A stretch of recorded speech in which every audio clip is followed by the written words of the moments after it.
السلام علیکم ورحمۃ اللہ وبرکاتہ۔ الحمد للہ وحدہ والصلاة والسلام علی من لا نبی بعد اما بعد۔ وعن ابی ہریرہ رضی اللہ عنہ قال جاء رجل الى النبي صلی اللہ علیہ وسلم فقال یا رسول اللہ عندي دینار قال انفق على نفسك قال عندي آخر قال أنفق على ولدك قال عندي آخر قال أنفق على أهلك قال عندي آخر قال أنفق على خادمك قال عندي آخر قال أنت أعلم۔ رواه ابو داود۔ حضرت ابو ہریرہ رضی اللہ تعالیٰ عنہ کہتے ہیں ایک آدمی رسول اللہ صلی اللہ علیہ وسلم کی خدمت اقدس میں حاضر ہو کر عرض کیا، اللہ کے رسول صلی اللہ علیہ وسلم میرے پاس ایک دینار ہے۔ آپ نے فرمایا اس دینار کو اپنے آپ پہ خرچ کرو۔ اس نے عرض کیا کہ یا رسول اللہ صلی اللہ علیہ وسلم میرے پاس ایک اور دینار ہے۔ فرمایا اپنی اولاد پر خرچ کرو۔ پھر اس نے کہا کہ میرے پاس ایک اور دینار ہے۔ آپ نے فرمایا اپنی بیوی پر خرچ کرو۔ اس نے عرض کیا کہ میرے پاس ایک اور دینار ہے۔ آپ نے فرمایا اپنے خادم پر خرچ کرو۔ وہ مالے میرے پاس اور بھی دینار ہے۔ فرمایا تجھے خوب علم ہے تو اسے کہاں خرچ کرے۔ اللہ کے رسول صلی اللہ علیہ وسلم اس حدیث پاک کے اندر اللہ کی دی ہوئی نعمت جو مال کی شکل میں ہمارے پاس موجود ہے اس کے خرچ کرنے کے طریقے، ترتیب اور اصول بتا رہے ہیں کہ انسان کو جب اللہ تبارک و تعالی مال و دولت سے نوازے تو اس مال کو وہ کہاں خرچ کرے۔ بسا اوقات آپ دیکھتے ہوں گے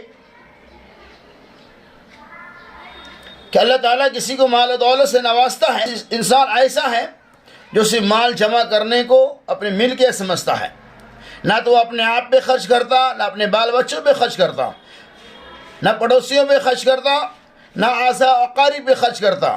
مال کو جمع کرنے کو ہی وہ سب کچھ سمجھتا ہے۔ اللہ کے رسول نے پہلا حق انسان پر اس کی اپنی جان کا ہے، یعنی پہلے اپنے آپ پہ خرچ کرو، یعنی اپنے لباس پہ، اپنے پوشاک پہ، اپنے آپ پہ خرچ کرو، اپنے بال بچوں پہ خرچ کرو، اپنے بیویوں پہ خرچ کرو۔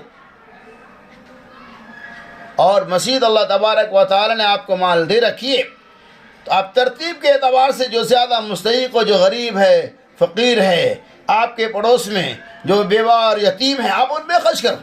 تو اسلام ہمیں یہ پیغام دیتا ہے کہ اللہ اگر ہمیں مال دے تو پہلے اپنے آپ پہ خرچ کرے، اپنے بال بچوں پہ خرچ کرے، اپنے بیویوں پہ خرچ کرے، اپنے رشتہ داروں پہ خرچ کرے۔ لیکن بسا اوقات آپ دیکھتے ہوں گے کچھ ایسے لوگ ہیں جسے اللہ نے مال و دولت تو دیا ہے لیکن اس مال کے اندر وہ ضرورت سے زیادہ بخالت کنجوسی کا مظاہرہ کرتے ہیں۔ اس مال کے اندر وہ خرچ کرنے کو مناسب نہیں سمجھتا۔ اور کچھ لوگ ایسے ہوتے ہیں جو اپنے بیوی بال بچے پہ خرچ کرنے کو غیر مناسب سمجھتا ہے، اپنے بیوی والے بچوں پہ خرچ نہیں کرتا، اپنے رشتہ داروں پہ خرچ نہیں کرتا، اور دنیا میں واہوائی کے لیے، دنیا میں اپنے خوش آمدید کرنے کے لیے، دنیا میں سرخرو کرنے کے لیے لوگوں کے سامنے اپنے پیسے کو لٹاتا ہے، لوگوں پہ خرچ کرتا ہے، اپنی سخاوت پنی کا اظہار کرتا ہے کہ میں سخی ہوں۔ اللہ تبارک و تعالیٰ کی نگاہ میں ایسے لوگوں کی کوئی حیثیت نہیں ہے کہ جو اپنے بیوی بال بچوں کو بھوکے رکھے، جو اپنے ماں باپ کو بھوکے رکھے، جو اپنے خادموں کو ستائے اور باہر لٹائے۔ تو آج کے درس کا خلاصہ یہ ہے کہ اللہ تبارک و تعالیٰ اگر دولت دے رکھی ہے تو اپنے آپ پہ بھی خرچ کرو، اپنے اولاد پہ بھی خرچ کرو، اپنے بیویوں پہ بھی خرچ کرو، خادموں پہ بھی خرچ کرو۔ اللہ نے اور زیادہ دیا ہے تو خرچ کرنے کے راستے کو ہموار کرتے جاؤ۔ لیکن کچھ لوگ ایسے ہیں جو بال بچے پہ خرچ نہیں کریں گے، فلم بینی، سیر و تفریح میں ہزاروں روپے لڑا دیں گے، ہزاروں روپے صرف کر دیں گے، لیکن بال بچوں پہ خرچ کرنے کے لیے اس کا دل آمادہ نہیں ہوتا ہے۔ بچے کتاب کاپی کے لیے ترستے ہیں، کچھ والدین ایسے اس کی فکر نہیں ہوتی اور دنیاوی کاموں کے اندر وہ پیسوں کو ناجائز طریقہ سے خرچ کرتے رہتے ہیں۔